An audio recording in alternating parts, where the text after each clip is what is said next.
There we go. All right. Good morning, everybody. So today what we're going to do is we're going to kind of combine second, third, and home into our final series for the Let's Play Ball webinar series this month.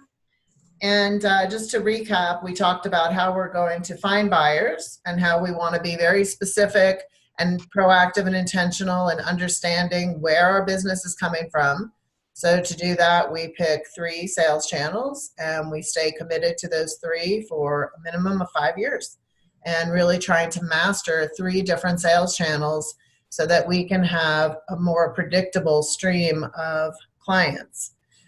Then we talked about establishing buying power and how important it is to really partner with your lender and to be a unified team approach, and to let people know that when they work with you, they have all the pieces of the puzzle are taken care of. So all the, the complexity of a real estate transaction is a one-stop shop with you and the team that you present.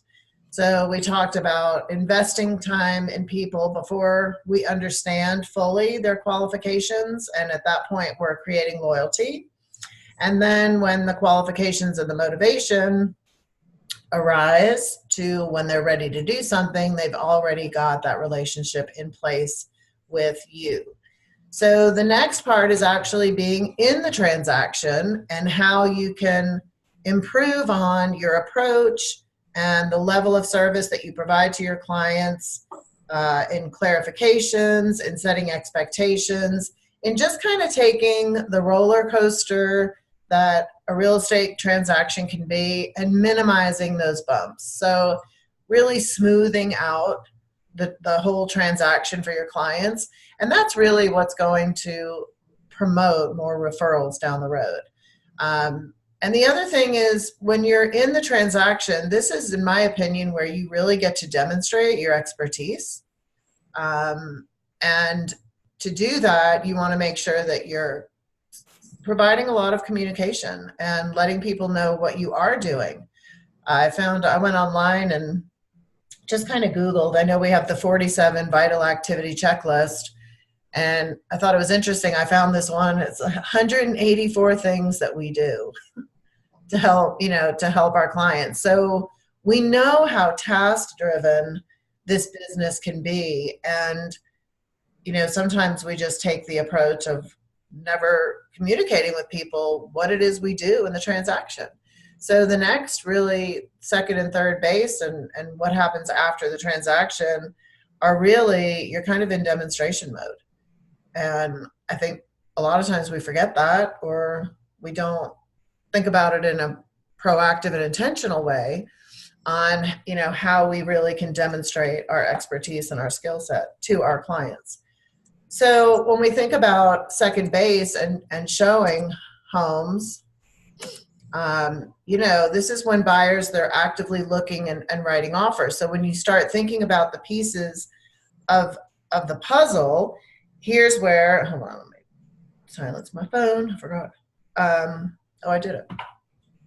Here's where, if you think about all the steps that are going on right now, how can we set expectations, clarify any questions that people have?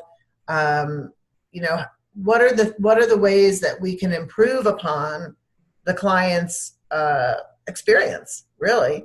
And hopefully by this point, we've had our strategy session, but again, they filled out that needs and wants sheet. So we fully understand, what it is, our needs, what are the wants, and what are the undesirables. A lot of times people will forget about the undesirables, and they'll start showing properties, and then all of a sudden a client will say, oh, if it has this, I don't want it. And it's kind of an afterthought. They forgot about it. We didn't explore that.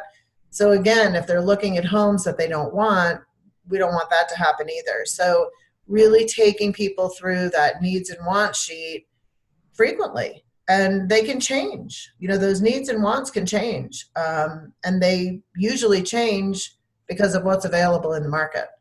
So, you know, when I moved out to Denver, we wanted this, this, this, and this, and only to find out that you're not going to get any of that out here. It's like, it doesn't exist. So, you know, people adjust based off of actually what's available. So the inventory is what a lot of times is going to determine needs and wants, and they're just going to have to shift their priorities.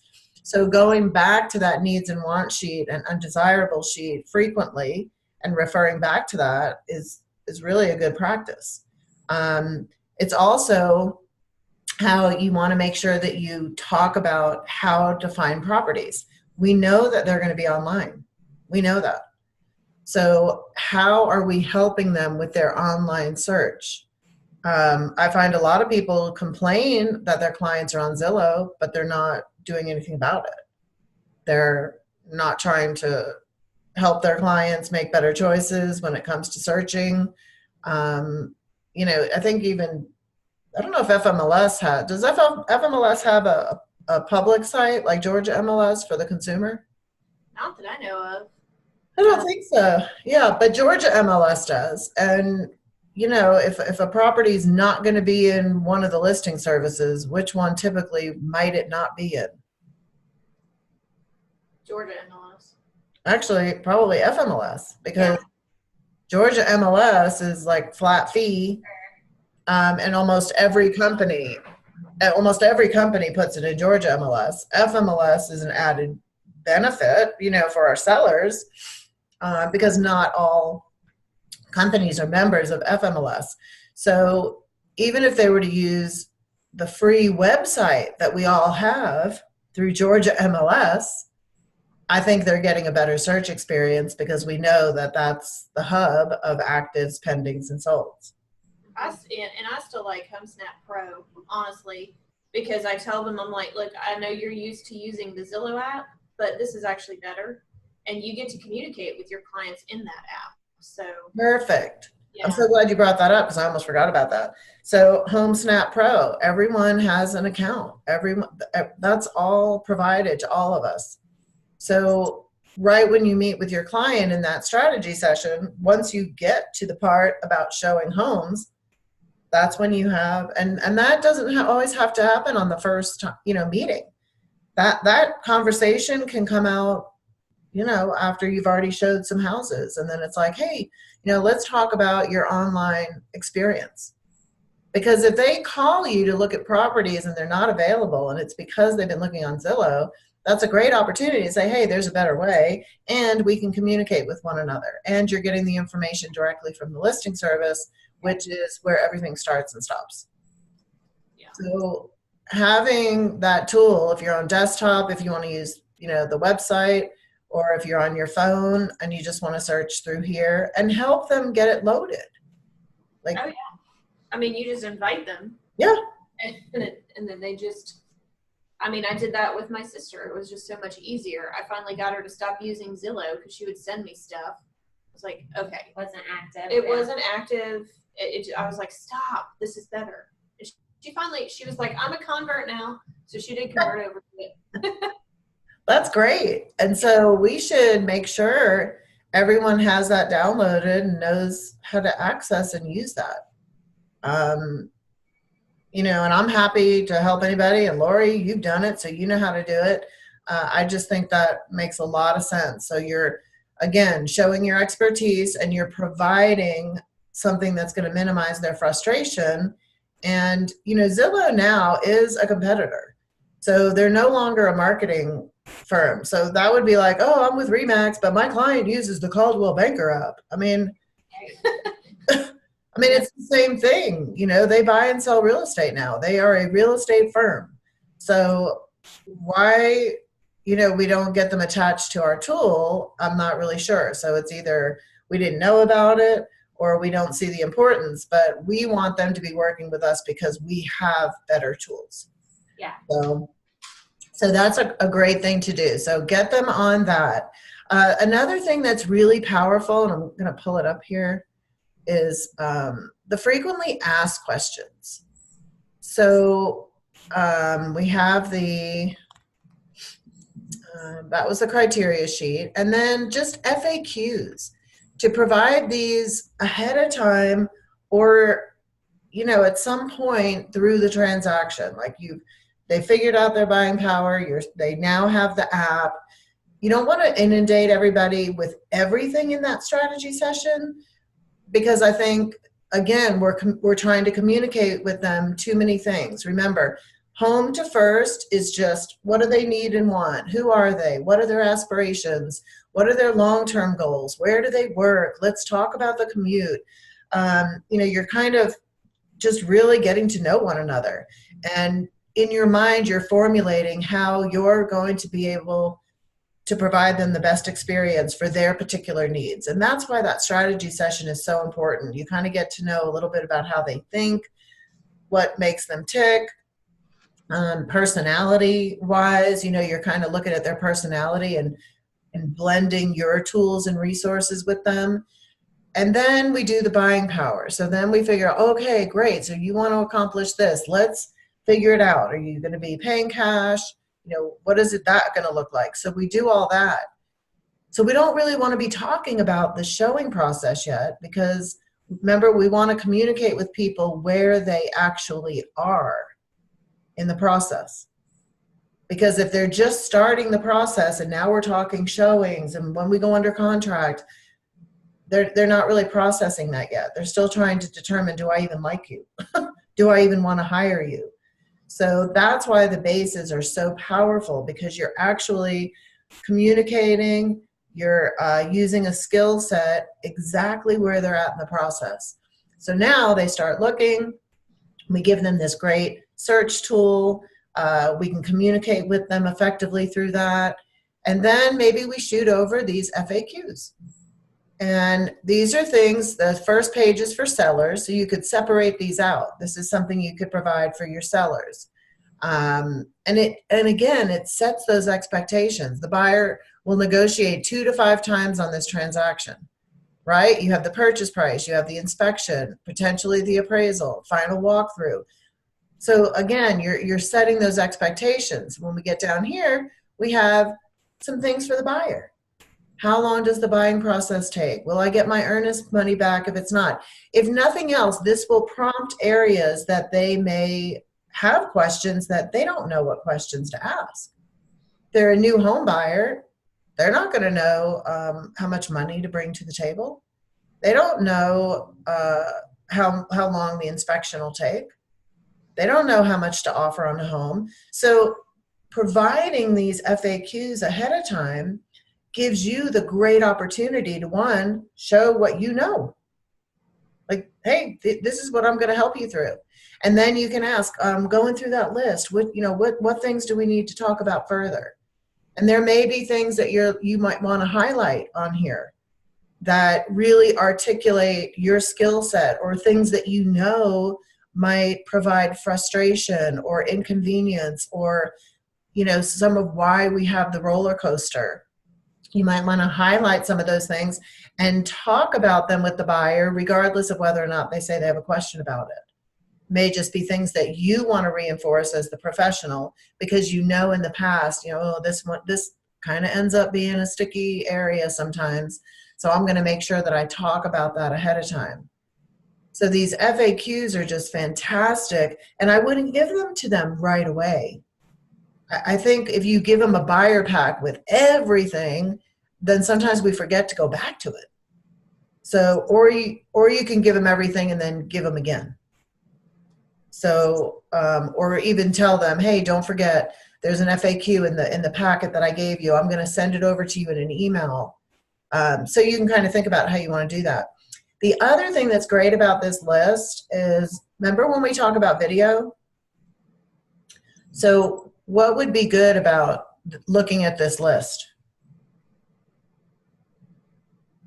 Do a video and do Yeah. kind of, you know, like you said, do a canned video that, hey, these are some frequently asked questions, and it's just, I don't know, what, a minute long? Yeah, do it. Yeah. And there may be additional things in here that you want to create, short, 1-minute video clips that you can send to your client throughout the process to reinforce some of this. So this is a great tool just to kind of look, and you can add to it, because this is not all inclusive by any means. Actually, I don't know if anybody remembers ever seeing this. You'll know where I got it. It was when Terry Watson came to town, and we had him for one of our meetings, and he provided these FAQs, and I just put the RE/MAX logo on it. We need to change the balloon. We need to change the logo. And so, like right here, is there one website that will show the most accurate information about homes available? I mean, this really is a great tool. And then it's got a little things about things you should absolutely not do. Don't quit your job. Don't change your job. Don't make David Copperfield deposits. Don't speak directly with sellers, right? So this is just great information.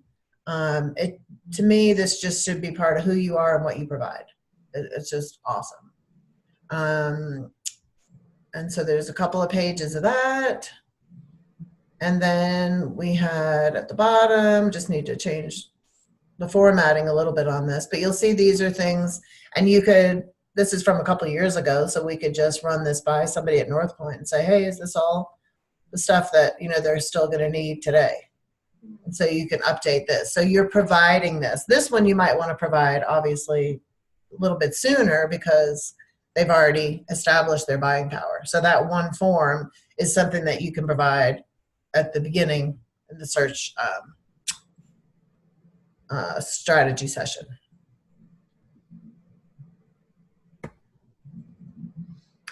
So here, again, it's really important when you have active buyers that you are following up with them almost daily.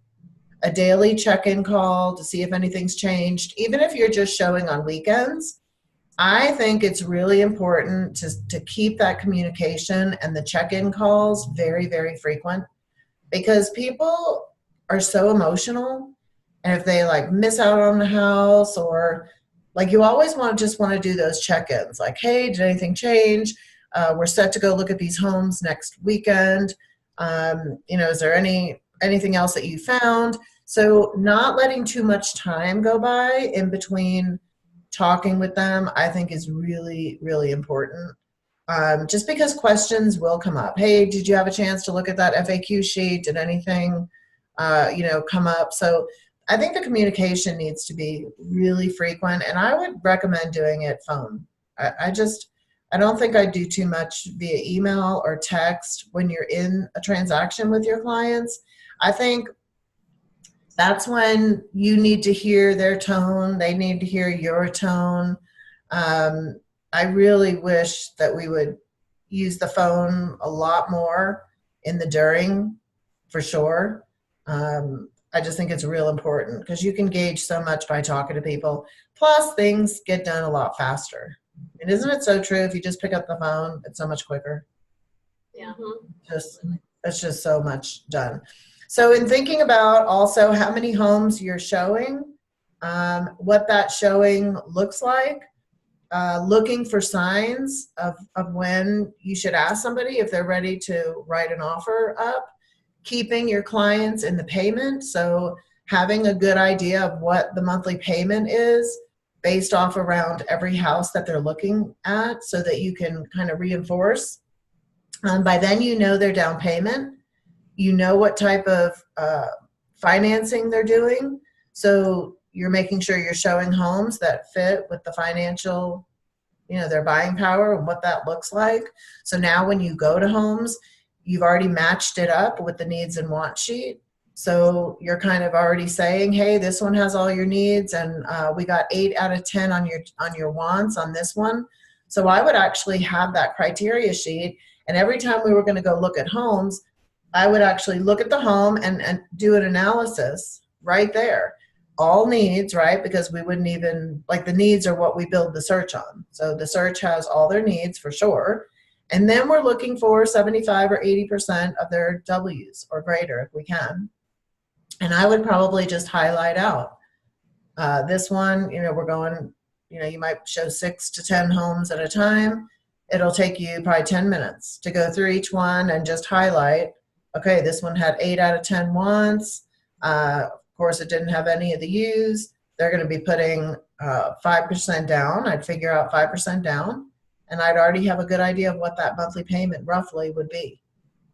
And I do that for every sheet. And then as we walk in the house, I would reinforce. This one has all your needs, and we got 8 out of 10 wants. The two wants we didn't get were this and this. This one's roughly going to be X amount down, and it'll probably put you at about $1,900 a month. And now they're going in already kind of being able to envision, how much is this going to cost a month? How much was it down? And what am I not getting? Which is probably what they're going to do. They're going to probably focus on the 2 things they're not getting. Right? So you might want to flip it and go, this has all your needs, and it has this, and this, and this. So you can kind of play around with that. But that's what a professional does. That's what someone who's really proactive and intentional, helping their clients, fall in love emotionally and justify logically. This home is probably going to be about 35 minutes from your work. Is, reinforcing everything you've learned about why they're moving where they're moving. You said you like this area because you're a foodie.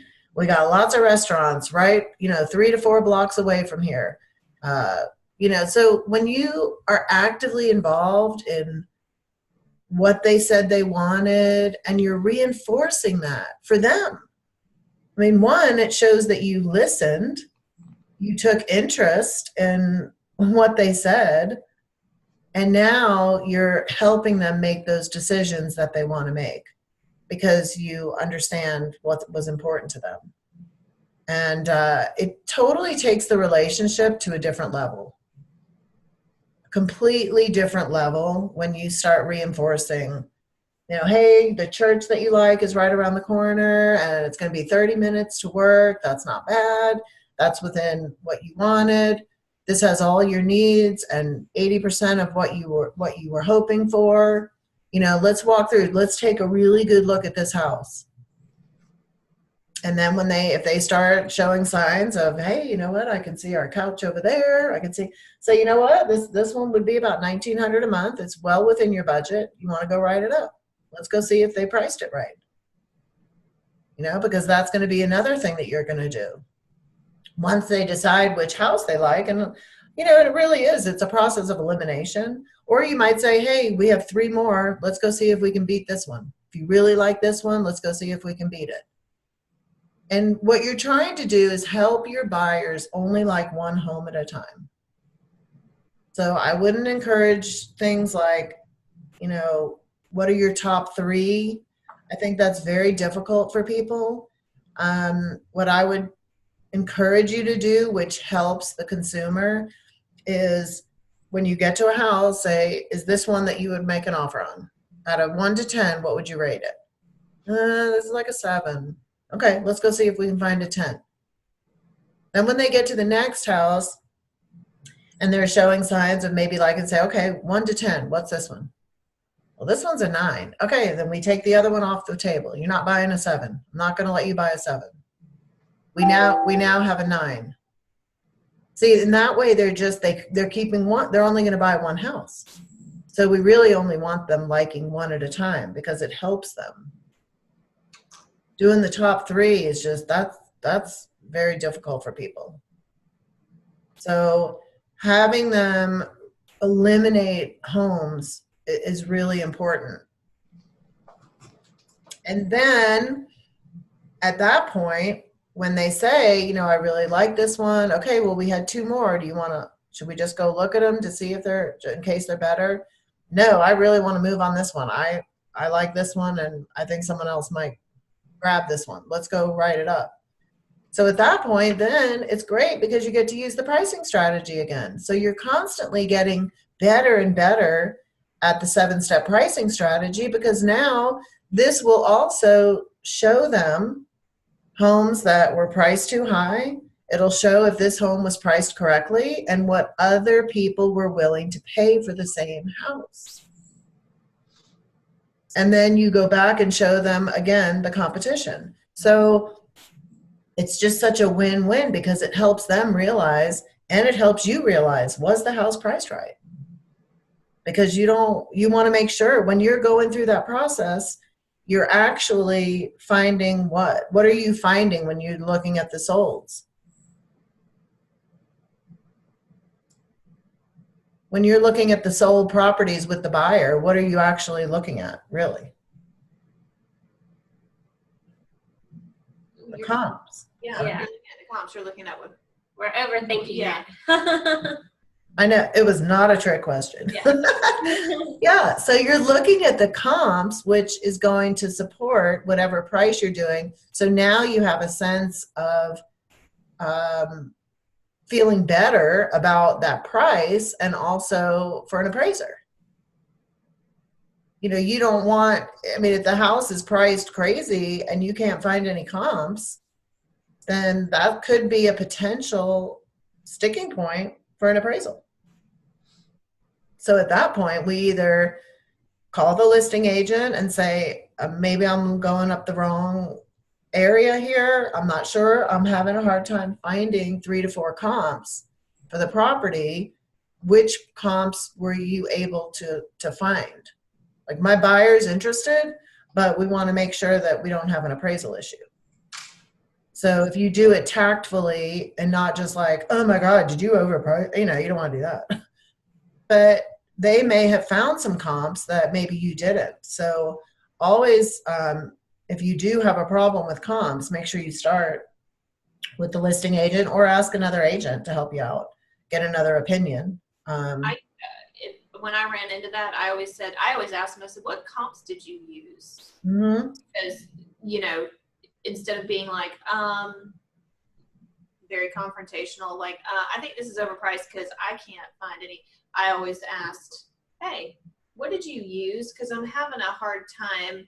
My buyers are having a hard time seeing where this is falling in value. Yeah, and I can remember with Michelle Petropolis, we couldn't find any comps on this house that our buyers wanted to make an offer on. And we called the agent, and she's like, the seller wanted to price it. The agent just said that. They're like, the seller wanted to price it. I couldn't find any either. Like, that's a problem. Yeah. And did people end up buying, or did they? No, because their offer was just way low, and the seller just was not there. Yeah. And it was unfortunate. You know, I felt bad. Felt bad for the agent, felt bad for the client. You know, Michelle felt bad for her client because they wanted it, but my gosh, it was just crazy. Yeah.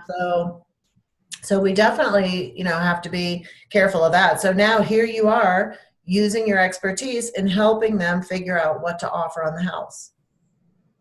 And so 7-step pricing strategy, that's one of the cool things about it, is that you just get better and better because you have the opportunity to use it with buyers and with sellers. So it's pretty cool. So then once we come up with the offer strategy, you know, if it's going to be a multiple offer situation, you know, maybe you can call the listing agent and try to find out what other terms that seller is looking for in a perfect offer. You know, hey, did they have a certain time they wanted to close? We'd like to make a really strong offer. So display your skill set on that.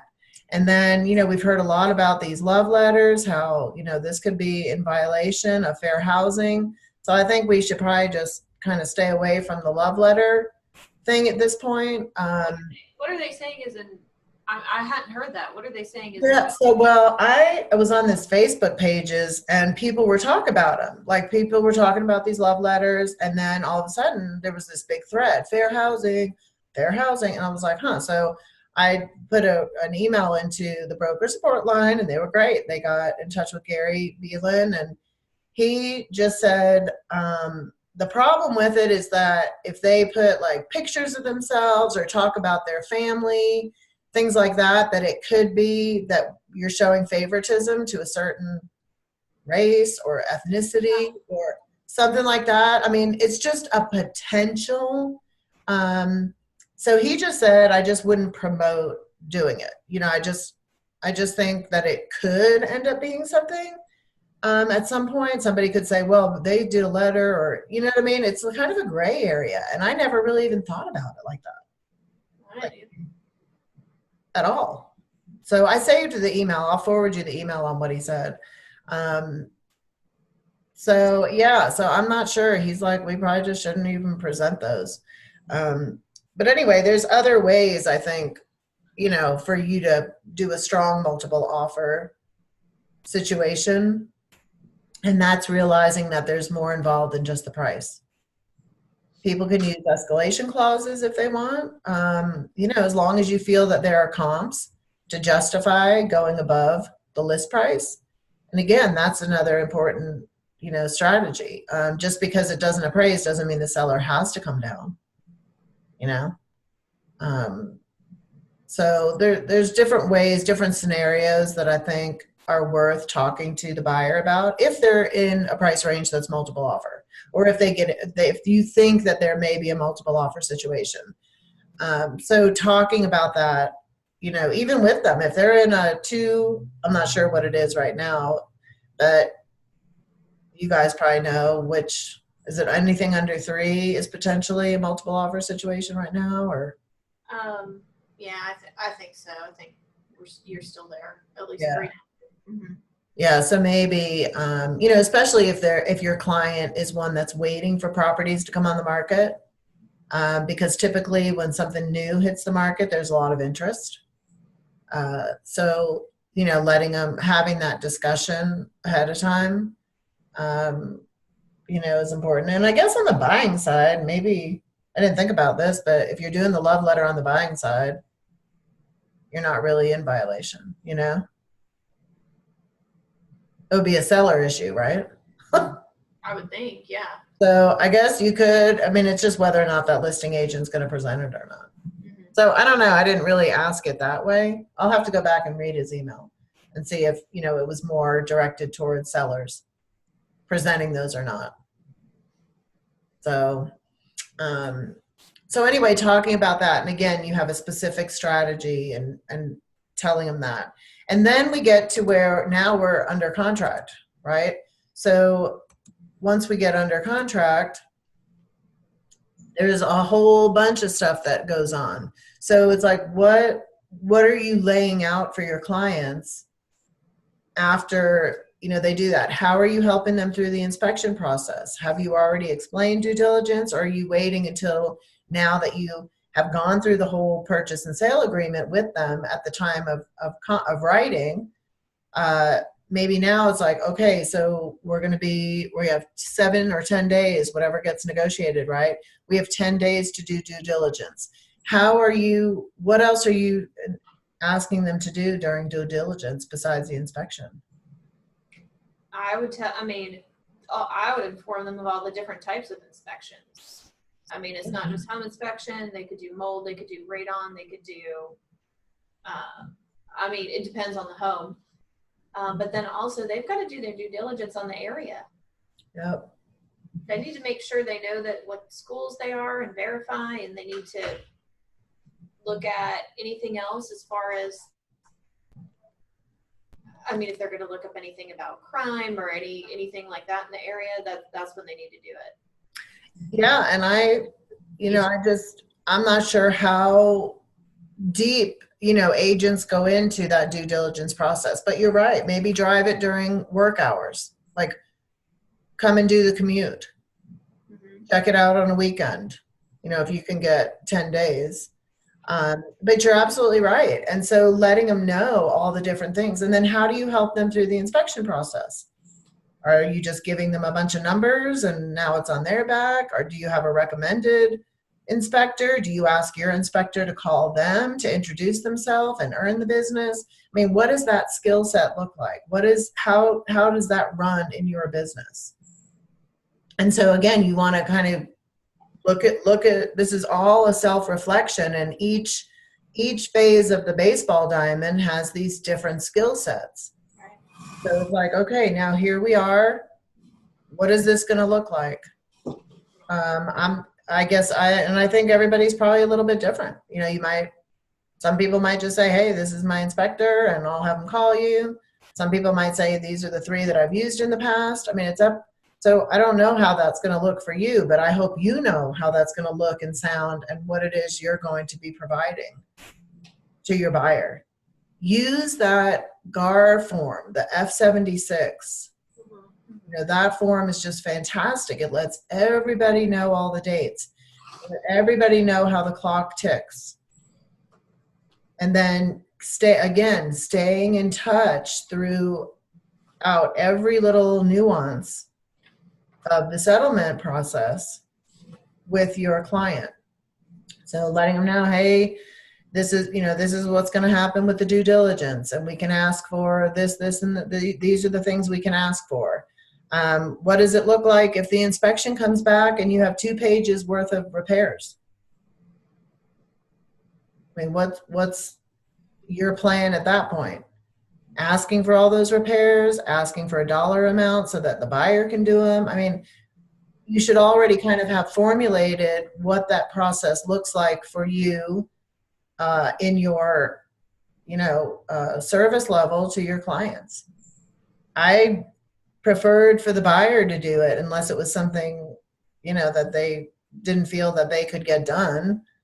And the only reason is, I think it depends on the price point with the buyer. I mean, if they're in a lower price point, typically they don't have the cash money to do that after. Right. So yeah, asked the seller either for a dollar amount, or it was a definite, like you said, it was definitely a strategy, because you had to think, okay, well, if there are a lot of repairs and it's not going to make the house unlivable, maybe they would give a dollar amount towards closing costs and my people could have more cash flow. Like you end up, I think, start thinking, just like you said, you start thinking what's going to help benefit them the most. But if you're buying, if somebody's in a higher price point and they're like, I'll just take it off the price of the home and I'll do it later because they've got the money, then. Yeah.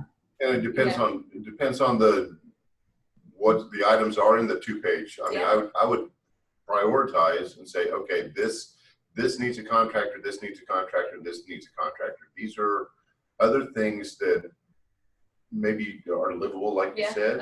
You can live with it for now, but things that are electrical or definitely structural, that's when you put that on the seller. Right. Yeah. And so being able to effectively tell them, hey, this is how we're going to handle this. This is in my experience, using words like that, in my experience, it makes the most sense if we're able to reduce your cash to closing and you do have the cash available, then, like you said, Lori, to do these. And the only reason is sometimes we know sellers don't want the house anymore. They're just trying to get out of there. So they're not always going to take the care and hire the best people. They might hire Uncle Joe, who. And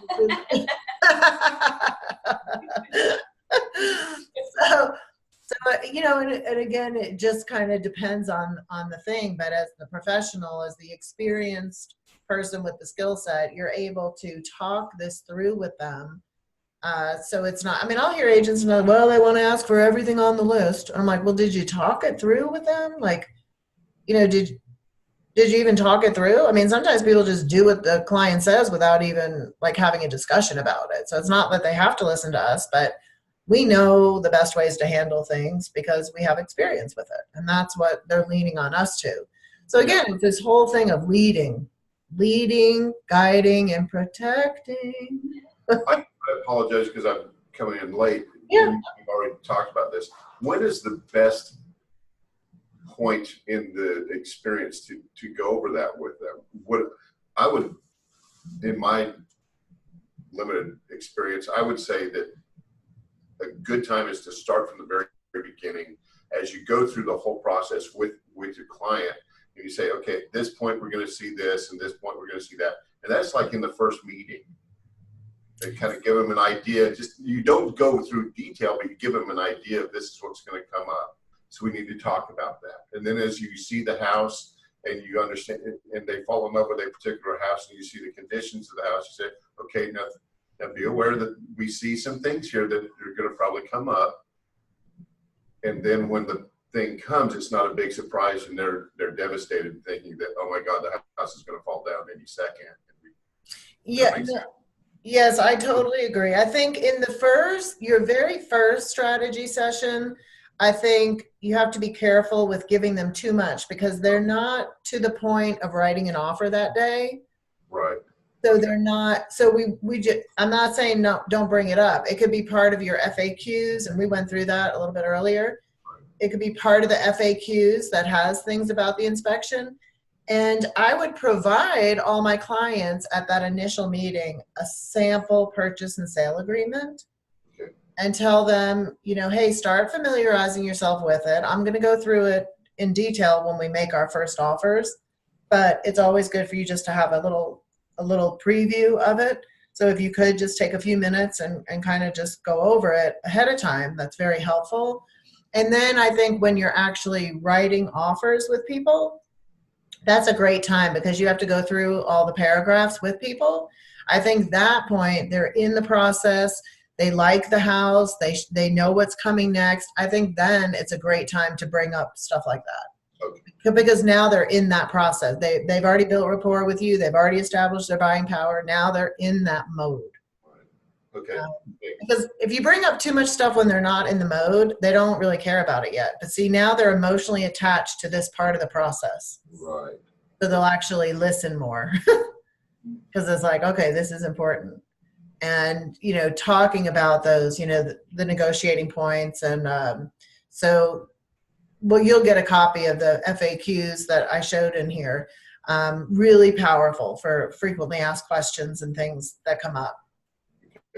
So we had then we get through the inspection process, and then we determine what we're going to ask for. That's great. Then if they're doing a loan, we have to talk about the appraisal process, right?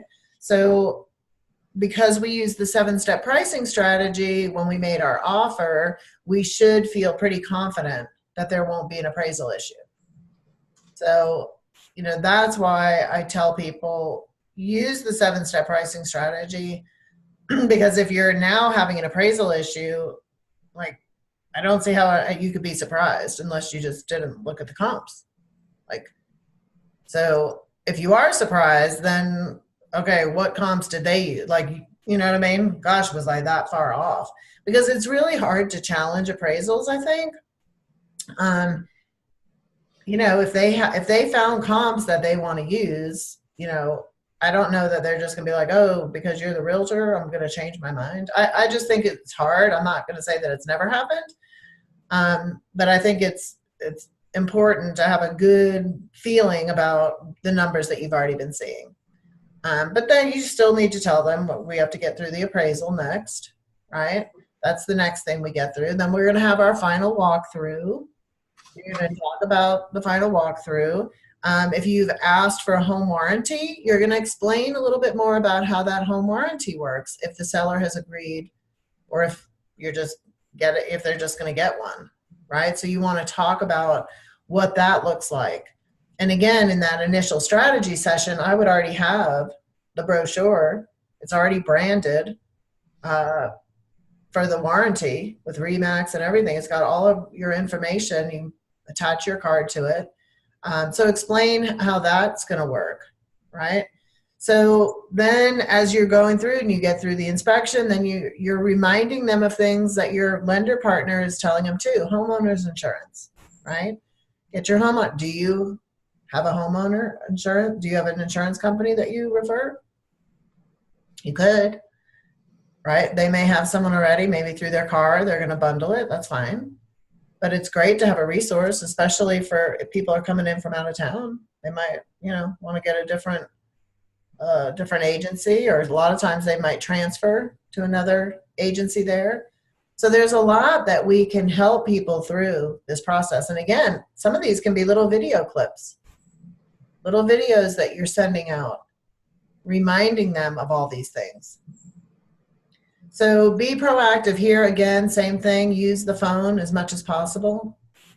Checking in. Hey, everything's, moving along the way it should. Do you have any questions? I mean, even if you just call to say, do you have any questions? They'll be so appreciative that you're taking an interest in trying to, because they're emotional, and they might start getting a little buyer's remorse. They might start second guessing. You want to make sure that you're keeping them on track by being that protector and the guider and the leader through this part, because this is really where the emotions run high. They're starting to make a really big purchase, and it's just normal to second, oh, did we get the best one? Is there something else out there? That happens for people. If you have your folks on an automated search, I would recommend turning that off. They may have their own searches set up. There's nothing you can do about that. But I've had some agents in the past, and it was a really good point. They go under contract and they've had these searches set up. And even though the client intuitively or instinctively probably knows that this is an automated search, I've had people be under contract and then they call the agent and they're just like, oh, this one that you just sent me does look better. Let's go look at this and cancel the contract. They're in due diligence. So, and that was a great point. I was like, oh my God, I didn't even think of that. So you don't want them to keep getting properties. And then if the contract doesn't work out, you can just turn back on the search.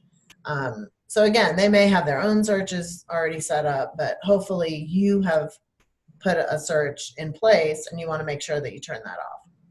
So we're in here, we use the GAR, the F76 form. We keep them on track through all these processes. This for the agent, is, I don't know, a couple check-ins a week. Like when you're under contract, really if you really write down what are we responsible for, what are we responsible for when our client goes under contract?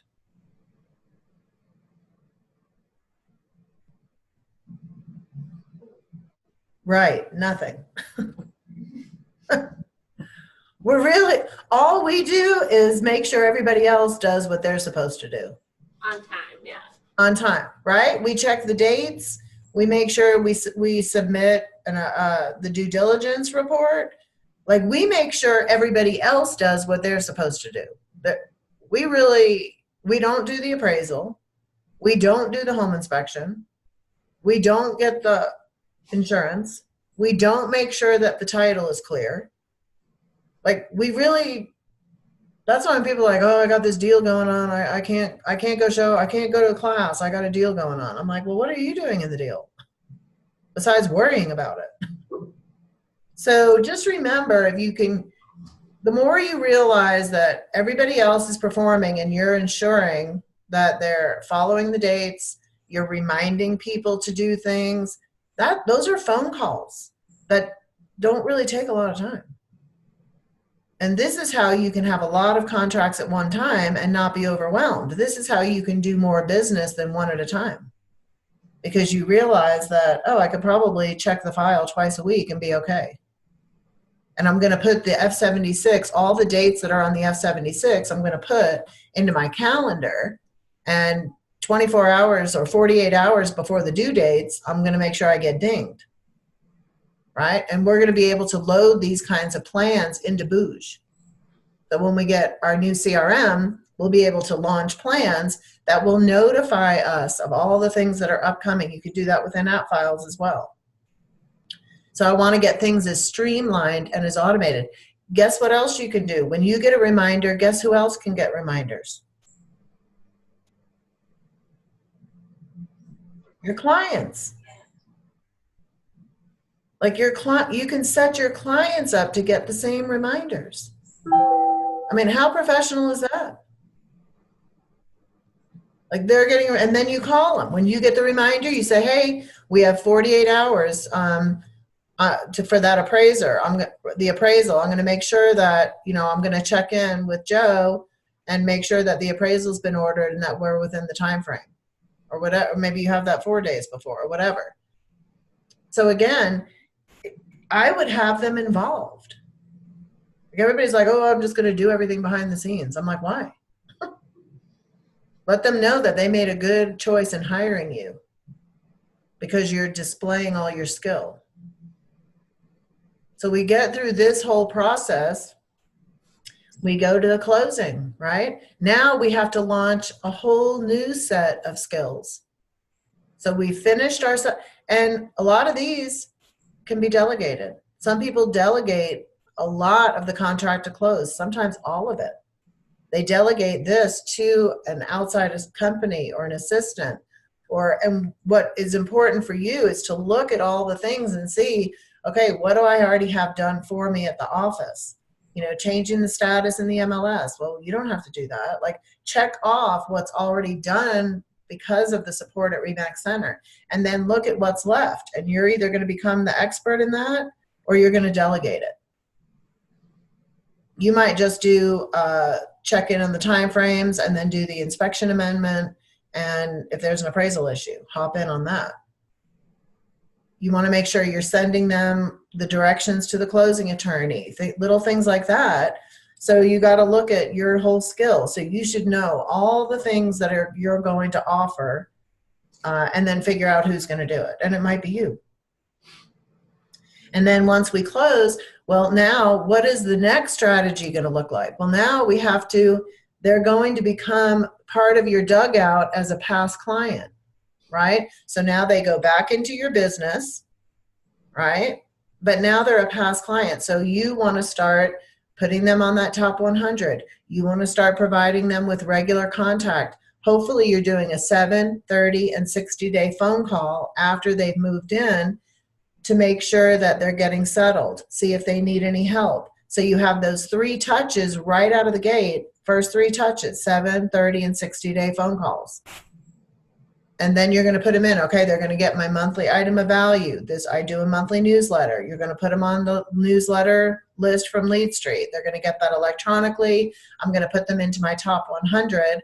And now they're going to get a different type of touch for the next 12 months, reinforcing the relationship. They're going to get a text message. They're going to get a personal note. They're going to get a happy birthday call. They're going to get a Facebook like, share, comment, whatever, right? So they're going to get a pop by. All the things, all the different ways they're going to be touched every 3 to 4 weeks for the next year, forever.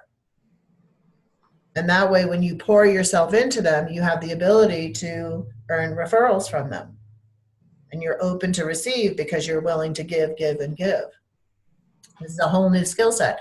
Are you asking for a testimonial or a review? Hey, I'm always constantly looking to improve my service. You could give me, your feedback on the whole process. I would greatly appreciate it. I want to make sure that I take care of you in the future and anybody that you refer to the best of my ability. How are you getting reviews? You don't think reviews matter? Think again. It will help you determine your mission statement. And when they have your questions formulated so that you're getting feedback in areas that you can always improve upon and do better. Be specific. Get very specific, because if you formulate your questions, I think, effectively, you can have them all geared around toward how did you help them in the leading, guiding, and protecting modes. And then you can get that reinforcement of that's right. They said that, providing them with all the vendors that were involved and having those people call them took all the pressure off of them, right? So you're giving guidance. The way you negotiated through that inspection was amazing. Okay, I protected them through that inspection process. So think about those questions. I think it's really important. And you can give them that before a closing date. Like, once you're through all the contingencies and all that, you can send a client review. It doesn't always have to be after it's already finished. You can do it earlier if you want.